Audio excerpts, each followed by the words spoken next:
Well, hi there, racing fans, and welcome to another Winning Ways show where we've got a wonderful insert on Secretariat because Penny Chenery, she passed on and she was the Secretariat lady in your call, and it really is fun to watch. But with me today, Kev, Laf's attending a wedding of his daughter. That must make him eat nails. Yeah, shame. Amy, she's getting married to a very nice guy. Also got a big beard like Paul's. What's his name? Weber? No, that's the other one. Weber's Herbert, I think, or something. Yeah, Herbert, yeah, that's a good English name. Yeah. Apparently, very nice guy. So Jan and Laf are ready for the big day, and I think quite a few of the contingent are going as well. I think Phil George will be there, Clive Napier. So Laf will have a couple of drinking partners. It will be a party, and I hear he's not back for a week at least. So, afterwards.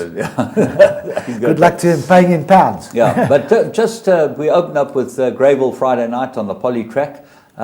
Two comments. One, the good comment was that the television setup was absolutely fantastic for you guys. I love the backdrop. I thought it was great. Yeah, full credit to our producer Raymond Rogers and his team that put Raymond Spielberg. Yeah, he put the whole thing together, and he's got a very good vision. He's imaginative, isn't he? Yeah, very nice. But he's a grumpy bugger. Yeah, we can live with that. But we've got him in the ear all evening, so we know old Raymond. He's got his hands full. But yeah, very nice lighting. The comments I heard from people coming to me and saying how different and interesting it is fantastic. So that's a win. And the other thing I'd like to talk about, James, is the pull-up. You know, they just spent a lot of money at the pull-up. And I spoke to the jocks afterwards, and they're really impressed with it. You know, this gives the horses time to pull up on the poly, not going onto the grass. They've pulled up that concrete slab that used to drive over to go to Royal Durban to play golf. That came up, so the water can't really sit there anymore. It goes another 120 metres down the back there, so that's a positive. So even if we have heavy torrential rains now, I still think we'll get through the meetings unless there's a flood somewhere on the track, up the track. Well, it won't be at the pull-up, that I can guarantee you. Kurt Groeneveld, he's done a good job. I spoke to him on Friday when I arrived at races, and he's done a lot of work, and he's now off to Maritzburg now. As you know, yesterday was our last meeting there. That's going to get its spring treatment, which I really think it needs at Maritzburg. It has taken a pounding. But on a positive note, draw bias seems to have just faded away now. They seem to be winning everywhere. Anton Marcus has proven it, and for me, I think that's great and fair racing. Okay, well, I'll put this negative spin on it because you know me, I'm the naysayer. The draw bias has fallen away because the horses all go to the outside of the track. The outside is patently better than the inside, and that is a big problem because we spoke to Peter Morrison last week about the poly track, and there should be no draw bias at all. But there's a draw bias for one reason. On the poly? On the poly. The draw bias is helping the outside horses because you can race 2 or 3 wide and get to the outside of the track. The middle inside of the track is dead. Okay, people will not race there. And when you see 12 horses moving to the outside of a track that's only 12 horses wide, that's why there's a problem. Yeah. Okay, and that problem better be sorted out as quickly as possible. And the problem comes misuse. I mean it. They've got to look at this poly track properly, and everywhere you race should be even, and then you'll find that you won't have this problem of all the horses running to the outside of the track and the accidents that we have. 100%. But when you say misuse, what is that, James? You mean you think? Well, apparently there are people driving up and down the outside of the track. That's a low down on the vehicles. poly. Yeah, vehicles going on the poly. There should be no vehicles on the poly. Peter Morrison said so last week as well. He said that there's an inside road. There shouldn't be vehicles. And he said every vehicle that goes on there compacts the track a little bit on the outside. And you can see it. If you went, that horse that won the 5th race went right down the outside of the track, went to the front, right down the outside of the track. No one got to it. Yeah, I didn't know that the vehicles were on the outside of the track. But yeah, when I was talking about the track bias, I was talking about Scottsville. The track bias is gone. Yeah. But yeah, there is definitely, I wouldn't say, it's hard for me to say track bias, but you do, a majority of the horses do win down the outside at Greyville. And Anton Marcus and the Delpechers are the top guys. I'm not disputing anybody else. I mean, most of the guys on the fancy horses come out and they get up and they win. You shouldn't have to do that. You should be able to go anywhere. You should be able to. That is a factor. But just talking about things that are going on over the weekend, we had 3 big sporting events. Obviously, Man United, they keep on rolling along. No wonder you're so chirpy today. Yeah, I just love it. They really, I think Mourinho's got a... I'd like to tell you what Mourinho is. He's got a great side he can play with. but he's Mourinho. He is a bad man. That Only person who gets sent off this year from Man United is the manager again.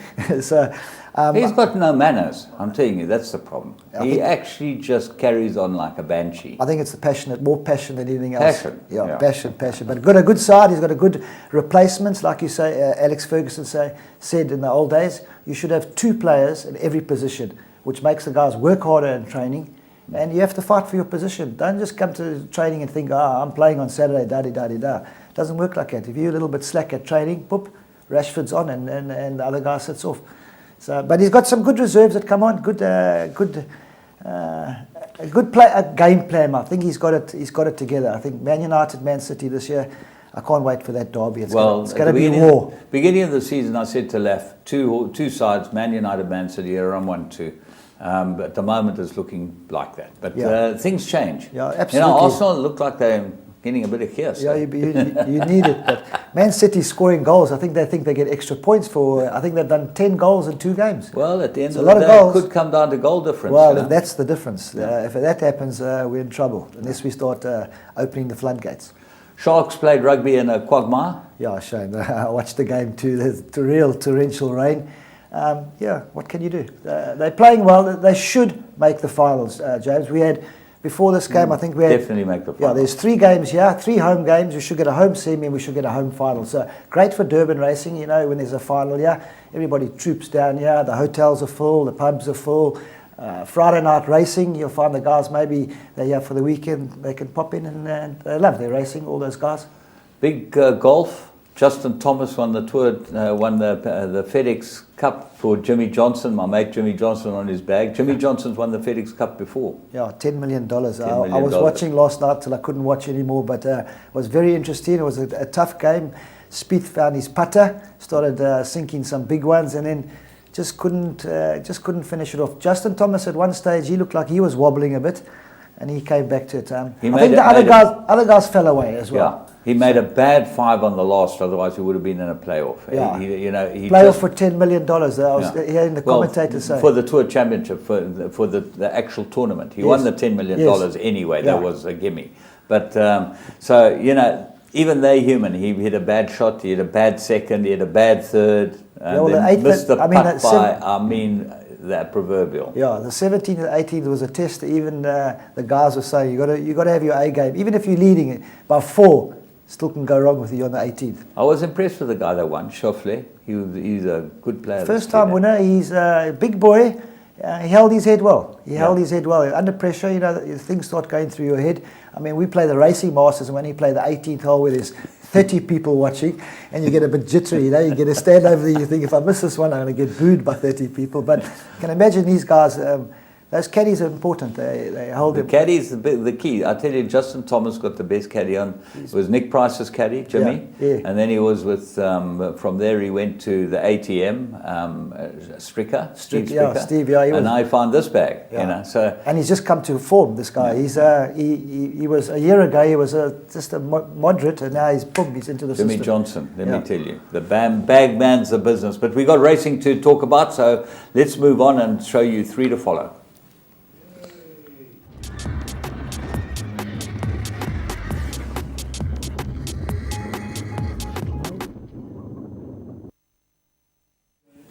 Right, let's go and have a look at our 3 to follow, and we go to Kenilworth to have a look at the first one. This was Wednesday racing. Jay Ramsden very seldom steps him out fit and ready and well to win. They definitely need the experience, but this horse, I was very impressed with him. November Storm. He's an Oratorio, and he's out of a Huntingdale mare, so there's a lot of speed there on the dam side, and he showed it. November Storm, let's go and pick him up 1,200 metres at Kenilworth. Yeah, drawn 1, James. You watch him, he's a little bit sluggish out the gates.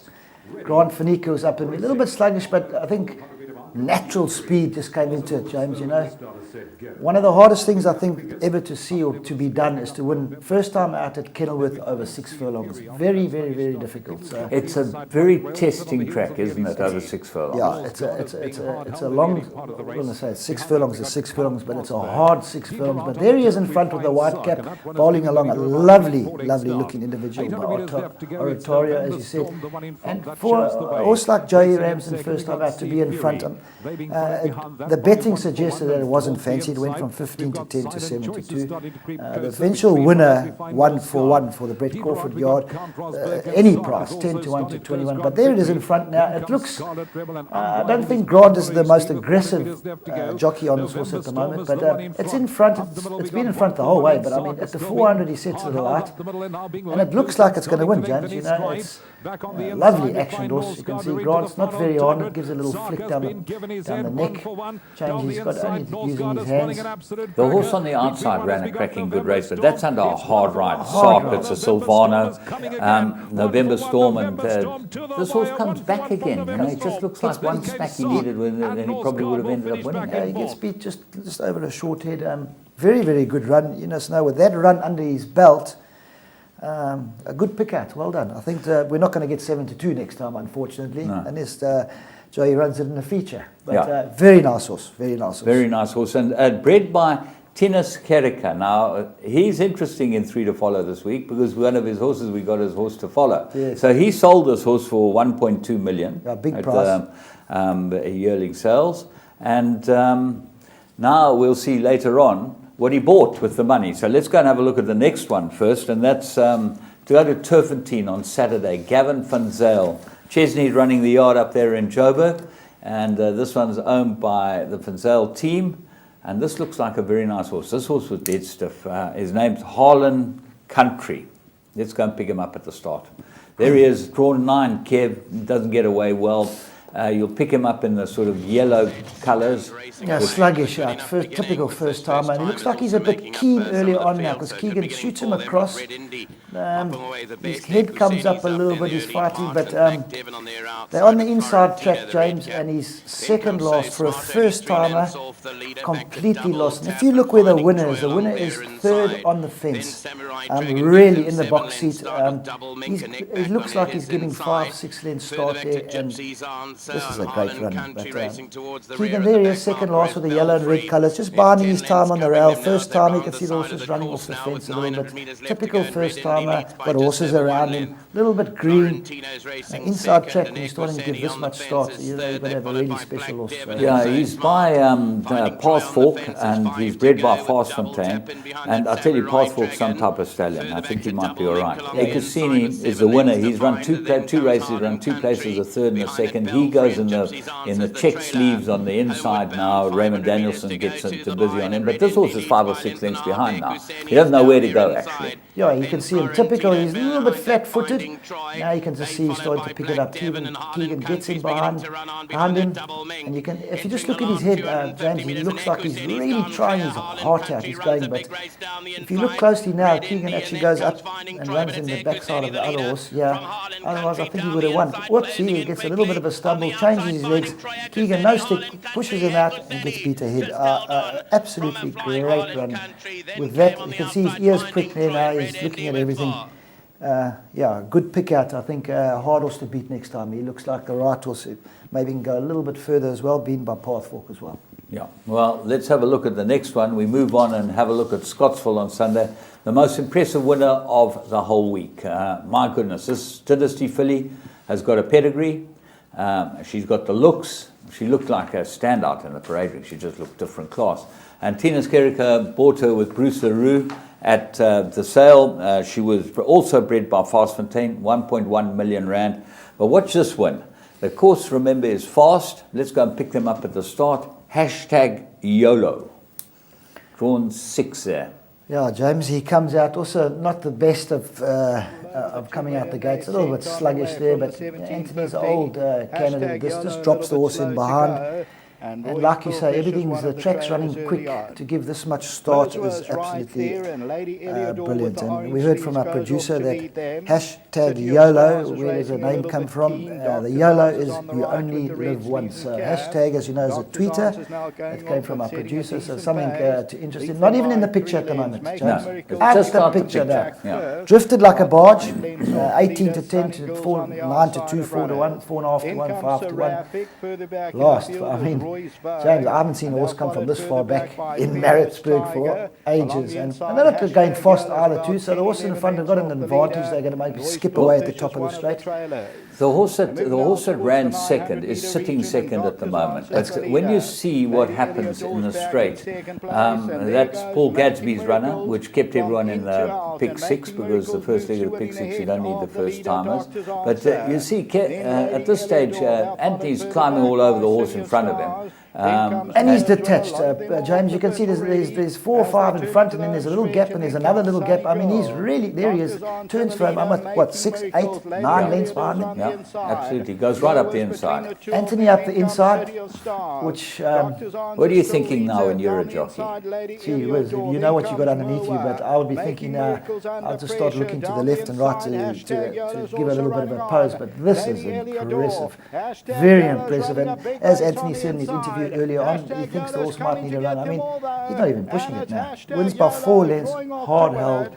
This is one you put in your notebook. Well, it gets a tag, it gets a pat, it gets a stroke down the neck, it gets a whole lot, wins by 5 or gets a calling from Julius at the 200-meter mark, as Craig mentioned on the TV. Yeah. You could hear Julius at the 200-meter mark. He was just watching one horse. Julius with his war cry. Yeah. He's been very quiet, Julius, lately, but he was at least back in song. He'll be back in song, don't worry. Anyway, you only live once is what it is, and this might be the one that you live for Tinus Gericke and Bruce LaRue. Bruce is Spring Valley, so they've obviously bought it for its pedigree. It's out of Jalad Mare. A beautiful, beautiful filly, and this filly might go all the way, because you've seen these Canamail horses. He steps him out over a mile. I think he did it with Dynasty. He did it with the Tiger. Both won Julys.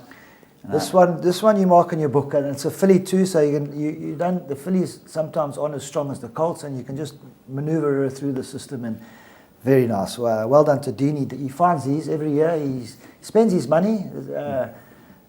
It's not Lady Laidlaw, but it's one to follow.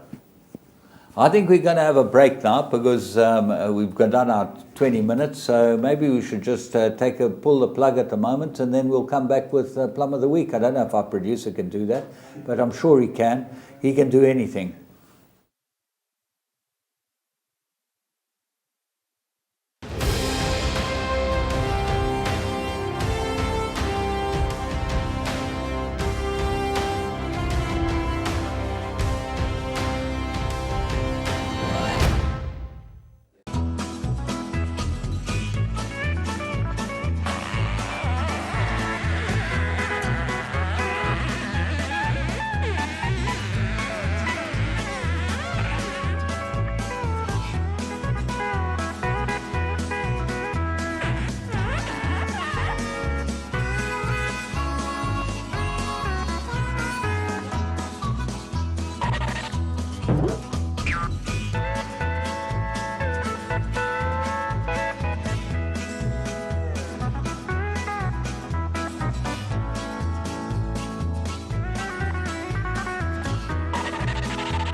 Well, there you go.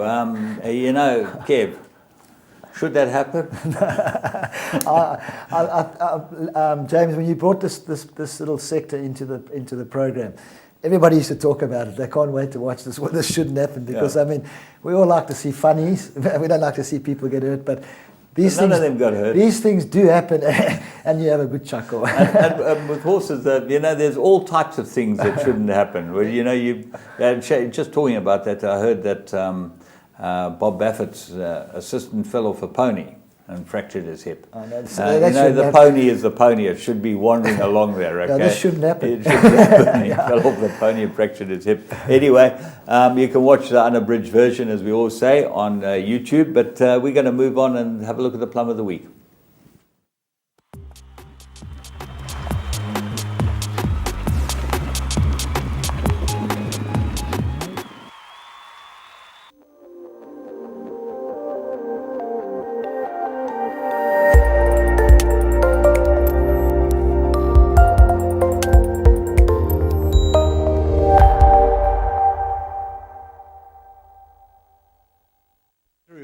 boxed in Roy's Revere, and the boys down of Tripoli now, and Alice Notto's come down. Coral Queen on the bounce. Here's Roy's Revere now putting it together, and Roy's Revere, Roy's Katrina runs large, but Roy's Revere gets to Coral Queen the last 100, and Roy's Revere goes on to win. Roy's Katrina second, Coral Queen, and then came Green Fairy, a nasty incident.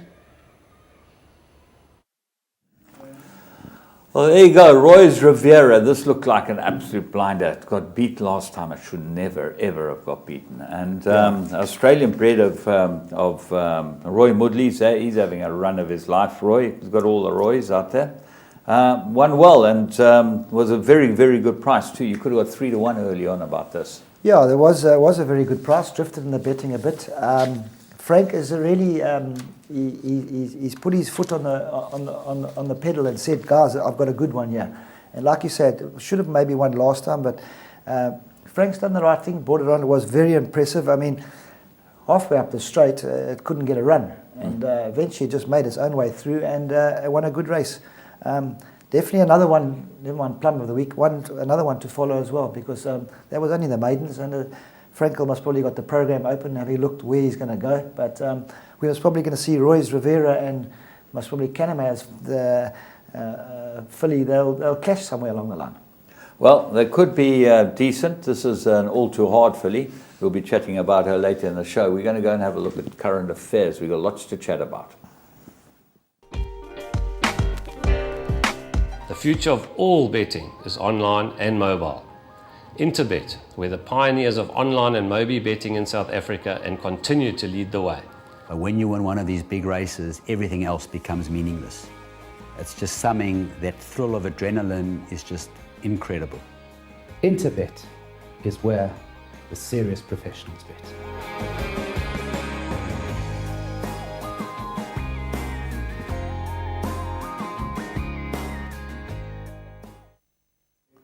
Well, here's current affairs.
Right, well, we've just got lots to chat about because we've got no footage to show you, no big races in South Africa, so we're just having a little cruise through all the news. And firstly, we'll start with Magic Millions. They're our big sponsors, headline sponsors, and they have the sale we've been talking about, the 2-year-old or horses in training sale. So these horses are all galloping, Kev. Make a difference to see them out there galloping. Yes, absolutely. I mean, Mick Goss does it with the Ready to Run here. You can go and have a look and see the horses' actions and see how they go. The clock watching, the guys will have their clocks out and having a look, and I think it's a big thing. It's, as we know that trials are coming back to South Africa, to Durban as well, which is just barrier trials. Trials, yeah, it just opens it up. I mean, Hong Kong does it, Singapore does it, everybody does it.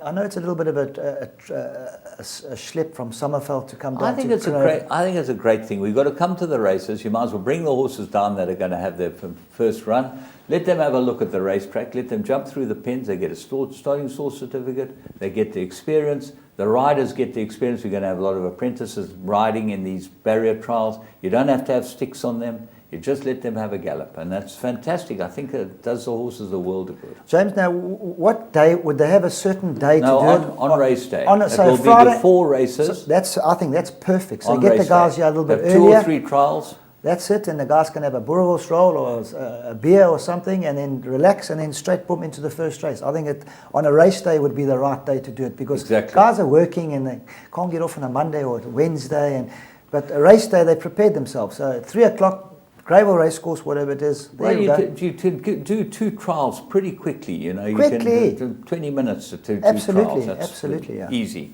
But what is interesting is that this big sale coming up at Magic Millions, the 10th and the 11th, there's a new seller on the block, and he's a great friend of ours, Kip Elser. Do you know Kip? No, you spoke to me about him earlier, the pinhooker. Yeah, champion pinhooker. He came out to South Africa, and he did a lot of work with Balmoral, with that team. He got involved with them, and he did extremely well. He runs a stable in America called Kipwood Stables, and Kirkwood Stables, and he is top of his game. So he went to Australia, saw a gap. He bought 3 horses that are going now on the sale. One's by Medaglia Dora, one by Helmet. Helmet's got a champion in England, and one's by Animal Kingdom, Barry Owen's horse, you know. So it's got 2 World Cup winners there, Dubai World Cup winners there, Magliadora and Animal Kingdom. Yeah. So yeah, he knows what he's doing, and Balmoral too. James, I must say that lady that runs that show there, she really does a good job. Well, they've gone back to Ireland. You know, so that's unfortunately. Very, very unfortunate. Gone off to play polo in Ireland. What a life, I must tell you. But Kip, we wish you luck at the Magic Million sale, 10th and the 11th. We think that obviously you know what you're doing, and we hope you get your money for these horses, because that's what pinhooking's all about. You want to make a profit. Is there big money in that? Is this hard. Is this the first with the barrier trials?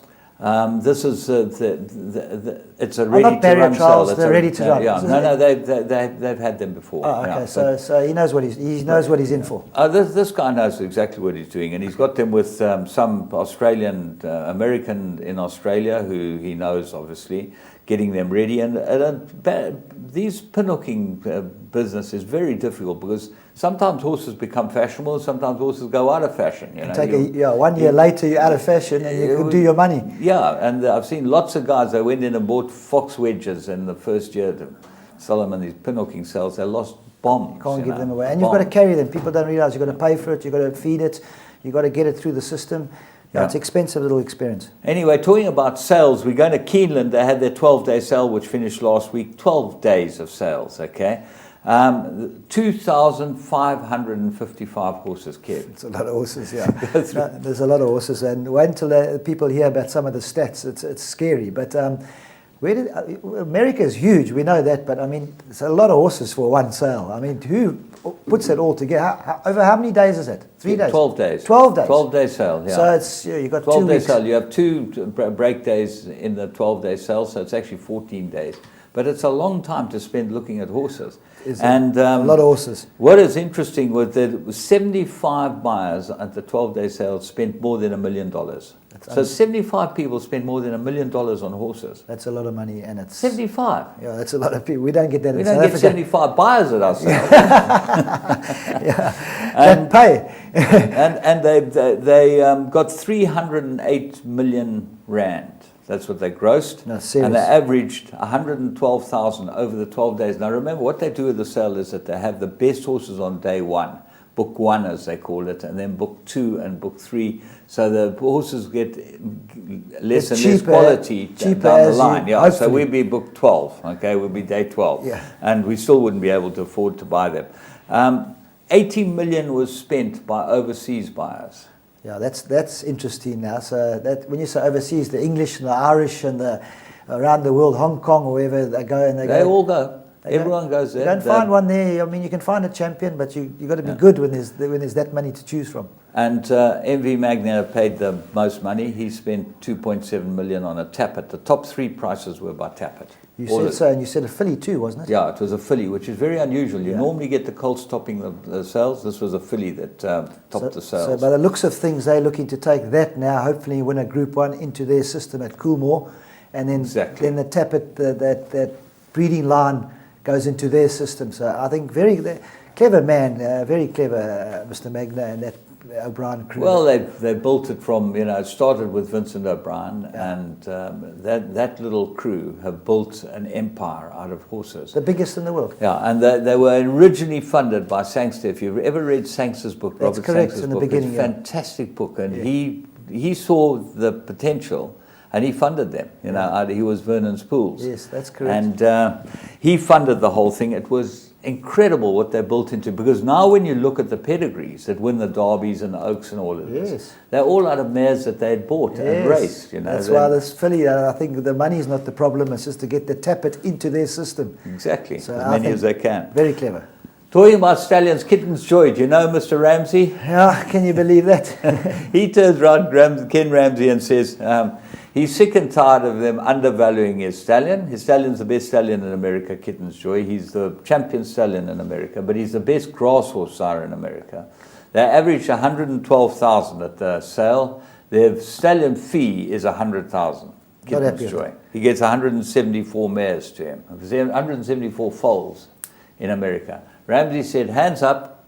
This horse is not, the Americans don't appreciate my horse. 16 years old, Kitten's Joy. He's going to Europe. He's going to go and stand in Europe. Some guys, yeah, it's amazing. Yeah, what can you do? He's going to take a chance.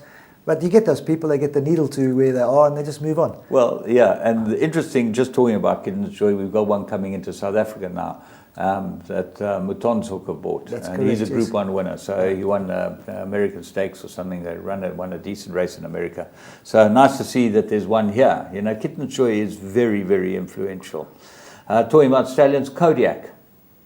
Champion juvenile sire in England, again. Again, yes. Yeah. And in 2014, how many winners do you think he had then? Oh, I'm not sure. 43 winners in 2014. He was the champion sire. He's broken it now. Oh, yeah, he's cracked it already. It's only September. 44 winners he's had already, Kodiak. That guy won't be moving that. He's got himself cemented there. Yeah, no, he's cemented there. But another guy who's moving on is Betfred. Yes, I read about them. Okay. What reason, James? Has it got something to do with sponsors or what? What happened was that he got the licenses for all the on-course tote agencies all over England. 51 race courses. And apparently they never renewed. He gave them a chance to renew, and the renewal comes up in July next year or whatever. They never renewed, and they want to run it themselves, the BHA or whatever. There's a big spat going on. So he said, I'm out of here. Close all my shops on the race courses except 2. He's kept Ascot, which is no sign of madness, okay, and Chelmsford. And he kept Chelmsford because they own the racecourse. They built it. Yes. And £6 million out of the system. So in stake money, straight out the system. It's a big cup. Yeah. So Fred Doan, he's out of there. He says he's had enough. Black Caviar had a filly. Fourth foal, yeah. Yeah. Black Caviar. More than ready. So well bred. I must. She's been to the best stallion.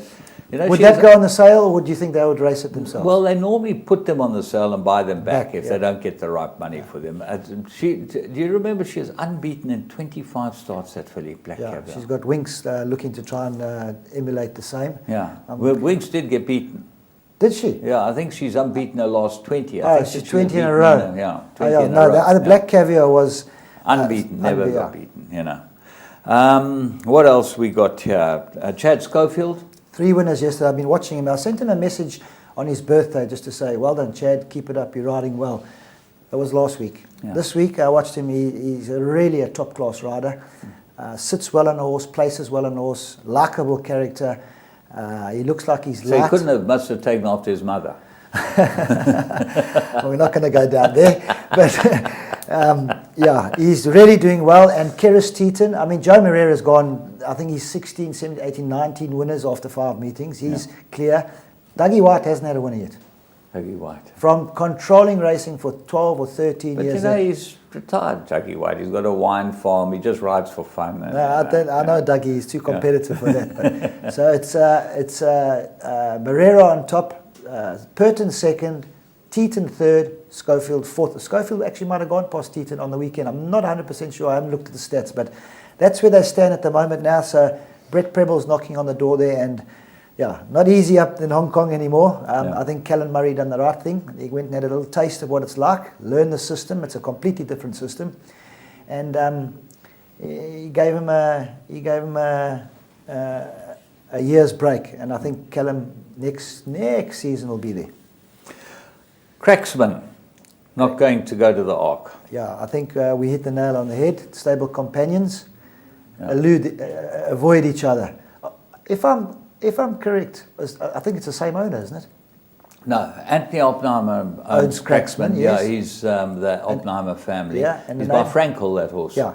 He got beaten in both derbies. Correct. But they want him to run on heavy conditions, mile and a quarter, mile and a half, because they know that he hasn't got the speed of some of those horses. Correct. And then Abel is owned by not Aga Khan, Jonah Bell boys. What's their name? Yeah, that's right. No, they're not the same colours. That's Khaled right. Abdullah. Yeah. And Yeah. Abel. So, but they're the same stable, and I would think that Gosden said to Anthony, listen.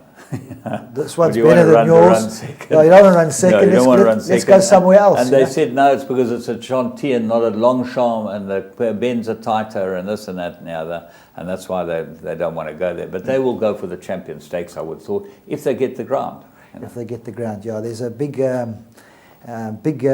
that's a big meeting, the Champion Stakes, and also off the records, Whiskey Baron, Greg Sheen's over there. He doesn't run in soft going. Yeah. Don't take him to England if you don't run in soft going, because if they say the going there is firm, Yeah. you'd say it's heavy in South Africa. Well, it's certainly yielding, you know. Yielding, yeah. So they're all watching the weather. I said, you guys are going to be looking up in the sky, because that place doesn't get firm unless they have a drought. Well, you know that, you know, and certainly the Haydock last week was showed it, you know, the Air Gold Cup. Yeah. The Air at least. They washed the whole meeting out. Yeah, no, you know. that's proper rain there. But if they're thinking that they're going to get firm going, They got no chance. no, they absolutely got no chance. I would have sent the horse to America. That's where I would have gone. Well, he's There's going lots of nice Group 1s in America, 100%. and they're not that good, those horses in America. No, those English horses are good. You know, Kev, you've ridden against them. Yeah, and on the turf in America, there you can get burgle Group lots 1. of Oh races. yeah, $100,000 races there, easy. Yeah. Just quickly, the Air Gold Cup's going to be run at Haydock on the 30th. So for those of you that want to watch the Air Gold Cup, Haydock on the 30th. One last bit of information. Carla Temptress, we spoke about this horse last week by Luke de Vega. She stays in America. She won the big race, the Natalma Stakes at Woodbine last week for Barry Irwin and them. Correct. He's decided that she now moves trainers and goes to Bill Mott in America for getting ready for the Breeders' Cup. The Breeders' Cup on the 4th of November in Del Mar. Gee, I'd love to be there. That would be my Del Mar Breeders' Cup. That's got to be the best Breeders' Cup ever. Tell me, James, the Breeders' Cup, will they do it the Friday, Saturday again, Yeah, like they normally exactly. do? Because Two-day meeting. we were there with Mark, and we watched on the Friday, we watched Zenyatta run. Yeah. And they came on parade, and they walked past us, and all these little ponies walked past, and she was right at the back, and this monstrous thing walked past. Something special, sir. And you just stopped and just looked. Yeah, Mark had his £1,000 in her. I think she was like 6 to 10 or something, and they jumped out in front of us, and she missed the break by 5 lengths. I wanted to crawl under the fence. I thought, Mark, you're taking $6,000 to $10,000 on the horse, and here's this thing walking past us on the post. She never moved on it. Never moved. That's how she used to race. After they'd gone 3 furlongs, it was 5 lengths behind them. After they'd gone another 3 furlongs, it was at the back, and then by the time they turned for home, She was something special. Zenyatta. That's our news. I think that Raymond's chirping, so we're going to come back with this wonderful interview. Let's just have a look at our Australian horse that we've got there. You got Royce Riviera. This is Australian Magic Millions graduate, and Royce Riviera is by All Too Hard, bought by, I think Paul Lafferty bought this horse for Roy Moodley, and so it just shows you a very, very nice horse. But we're going to be back with our look at Secretariat, tribute to Penny Chenery and Secretariat.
Well, Penny Chenery died last week. She was a breeder of Secretariat. Kev, did you know Secretariat? Did you see him? No, I watched videos on him. Something special, you know.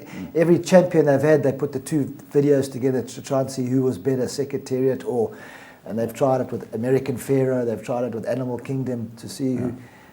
Some awesome. But the story is a fascinating story. I've seen the clips on YouTube and all that, and how the jockeys got involved, and yeah, special also. And Mark and Diane de Kock actually met the lady when he was in America. Yeah, she is a fantastic woman, and it's a great story, James. It's a great film. It's a great movie, movie. Yeah, you've got to watch a movie. If you listen to exactly how it happened, it's unbelievable, because. Nobody really wanted to use him, wanted to race or something after the 3 because he wasn't bred well. They gave her every excuse to sell the horse. Yes. When he was a 2-year-old, when he was a yearling, when he was a 2-year-old, and he was a champion 2-year-old. Yes. And so after 3-year-old, that's him. He's finished. Yeah. And he's not bred to get the trip. And but this insert that we bought is 13 minutes. Of pure pleasure. It just encapsulates the story. I thought it was beautifully done. I looked at all the inserts and thought, which one we're going to use? And we use this one. I think this is a great one. So sit back and enjoy Secretariat, one of the greatest horses that ever lived. And the Queen of the Turf in America. We had Mrs. O here. They had Penny Chenery. She was a star.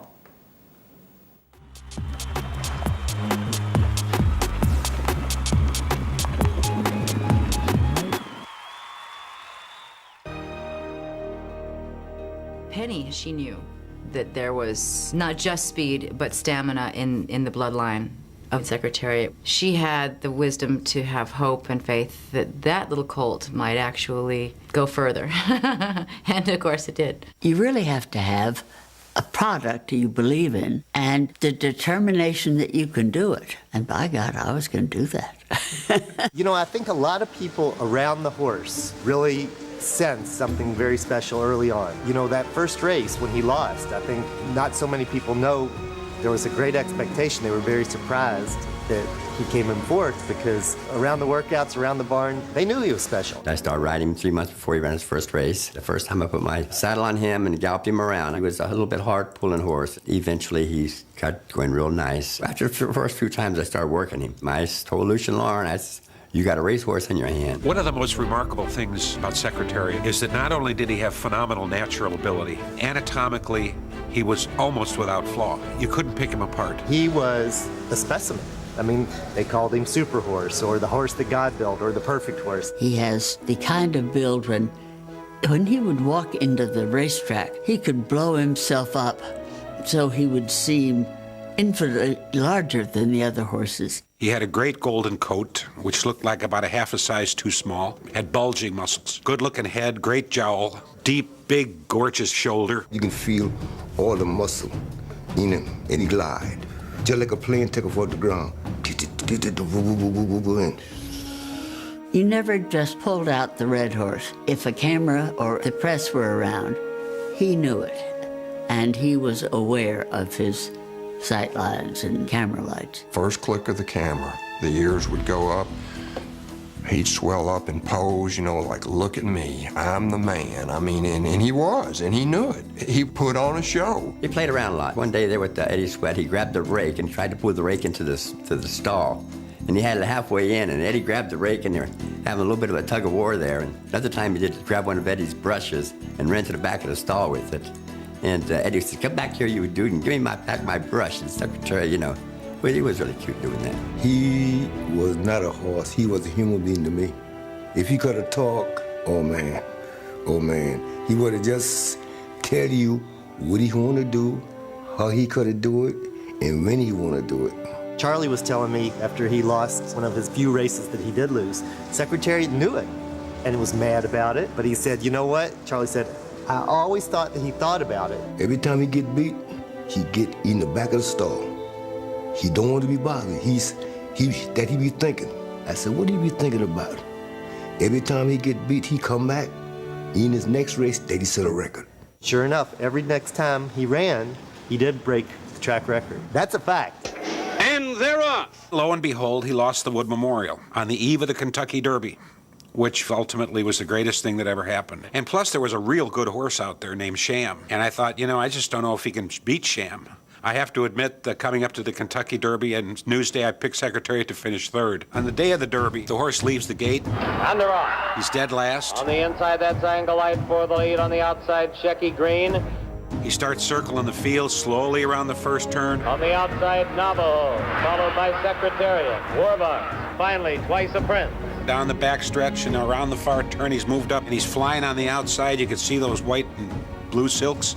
And I'm thinking, man, he's back. Secretariat is fourth and moving up on the outside and is now third and moving at the leaders as they come for the head of the stretch. When he started picking up horses and when he took them home and run it, I said, well, we got this one. They're at the head of the stretch and Sham is the leader. He leads it by a length. He hooks Sham and they run head and head together and we're all screaming up in the press box. The place was delirious. Now and they're in the stretch. It's Secretariat. Sham holding in second. It's Secretariat moving away. He has it by 2.5. Then he pulls away to win the fastest Kentucky Derby in history, 1:59.2. And the remarkable thing he did that day is he ran every quarter mile in that Derby faster than the preceding quarter. He literally went faster and faster throughout the Kentucky Derby. He was going 36 miles an hour past the stands the first time and 39 miles an hour going past the stands the second time. The fact that Secretariat would always be at the back and enjoyed the experience of passing everybody, that was something to behold. Secretariat bobs his head. We're still looking, and they're off. Oh, the early lead. That's Deadly Dream. On the outside, Ecolitage. Then it's also Torsion on the outside. As they pass the stands, Secretariat is last again. Into the first turn, he was last, circled the field, and by the time they came out of the turn, he was in front of the whole field. That's the way the horse ran. He came in from behind, and boom. Sham under an easy hold right now, but here comes Secretariat. He's moving fast, and he's going to the outside. He's going for the lead, and it's right now he's looking for it. Ronnie Turcotte sends him alongside Ecolitage. Here we have it. Ecolitage is the leader, but Secretariat is right alongside. He's in the Preakness. I ain't never seen him jump and take off that fast. He just make one leap and said, take me to the outside. He said, let's ride. There's no words. It's something magical when Secretariat turned it on. You're just awestruck at what he could decide to do. Here comes Sham, second on the outside now. Now it's Secretariat, the leader by a length and a half, with Sham moving into second. Sham, that was the horse to beat. The horse was great, but he just met something greater. They're on the turn, here's the race, folks. Secretariat trying to hold it, and Sham is driving to get him. He expected to win. He had taken his career entirely into his own hands. Head of the stretch, Secretariat, 2.5. Sham under a strong left-handed whip, and he's making it run now, but it's still Secretariat holding on. He loved to run. He just picked his legs up and just went out and he grabbed the earth and just kept running. Powerful horse. But Ronnie Turcotte has his whip put away, and Secretariat has him put away. He's beginning to draw away. It is Secretariat. He's coming to the wire. He wins it by 2.5, almost 3. Secretariat won the first two races in record time. It wasn't just that he won them. He won them faster than any other horse had ever run them. When he won the Derby in track record time, it got everybody's attention. Then when he duplicated that performance in the Preakness, it was like, wow, look at here. And then leading up to the Belmont, I think he was on the cover of Sports Illustrated and Time and Newsweek. And you just hoped and prayed that he wouldn't stub his toe because, you know, it was just such a great story. Let this go on and be completed. And then for him to go on and do what he did in the Belmont, just, it was jaw-dropping. It truly was. And so we come up to the day of the Belmont. Sun's just coming up. Little pony girl was taking care of her pony, and she rattled the bucket on the wall, and Secretariat heard that. And he went up in the air, and he started walking around. He was pawing at the sky like this. And he comes down, and he's dancing. He's on like a dressage horse on springs. And his nostrils are flared, and his eyes are big and round, and he's snorting. He literally pranced into his stall, and I thought to myself, oh my God, what are we going to see out there today? Sham now going in. He's the outside horse, and we're ready to go for this tremendous Belmont Stakes. Everybody's in line, and they're off. Looks like the early lead goes to My Gallant. Yes, My Gallant going for the lead with Twice a Prince on the outside. Secretariat away very well, has good position on the rail, and in fact is now going up with the leaders. When they broke, and Secretariat didn't hang back, and he moved right along from his inside post. And then Sham engaged him, and Sham even edged ahead. Part of me thought, well, Sham, you've been a gallant horse. If you can do this, I'm all for you. Those two together, Sham on the outside. Sham getting ahead in front as they move around the turn with Secretariat second. Then there's a large gap. Make it 8 lengths. Anyone who was familiar with horse racing said, what are they doing? They're cooking each other. I mean, neither one of them can win this. They're on the backstretch. It's almost a match race now.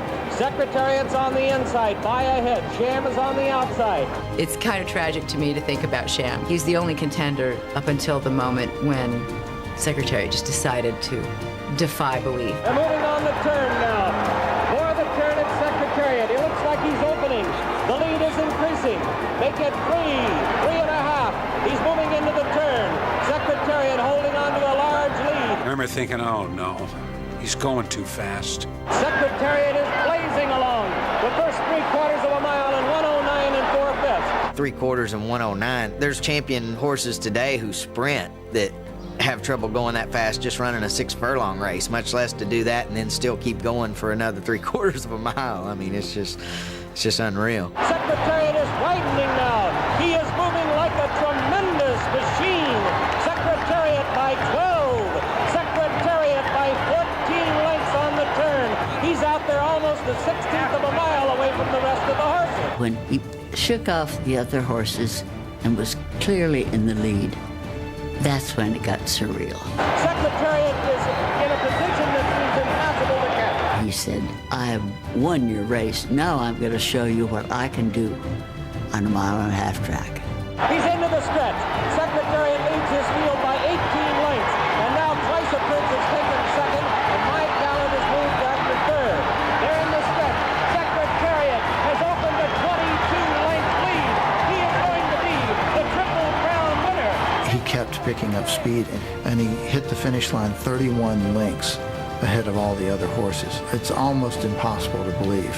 To be on the horse when it's doing that, I just, to be one with Secretariat in that moment of history. Ronnie Turcotte was elevated to the status of first man on the moon. It's that archetypally untouchable. That race was really sort of supernatural. That horse was doing something that horses just can't do. He's left a mark as a legend. Since I was a kid and since he had ran, all we talk about is Secretariat. You know, if a big horse wins a race, it's like, well, he's not as good as Secretariat. There's never been any horse that could even warm Secretariat up as far as I'm concerned. I mean, I've seen some really good horses since then, but none like him. With each passing running of the Triple Crown, you realize more and more how special he was.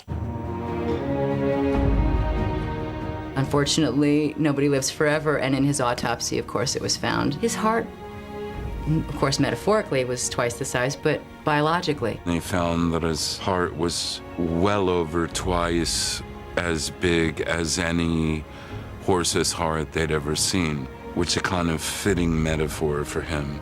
After he died, I made a mission to try and keep his legacy alive because he was such an outstanding horse. And I really just care for my horse so much that I've just kept honking his horn. And the great thing about us getting to make movies is that we get to make Secretariat, in some ways, live on. Secretariat will be remembered for generations. He's immortal now.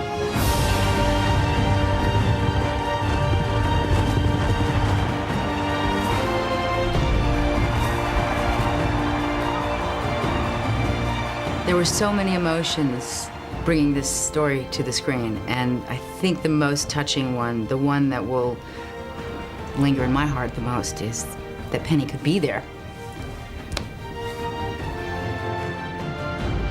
It's just amazing to me that Penny could enjoy this. The common reaction is to love what he did, which we couldn't have forced or created for him. He just picked his moment and just ran because he was loving it.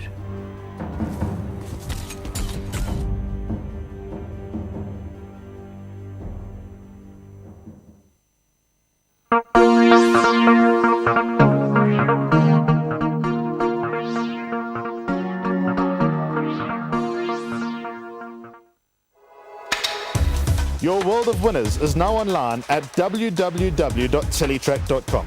Simply subscribe to log into your account from any mobile device in South Africa and access a wide variety of content from our membership package options. Listen in via a live audio stream, catch live racing locally and internationally, or view a wide variety of Teletrack magazine shows to stay informed and updated on the go at any time. It's never been easier. Go to teletrack.com now.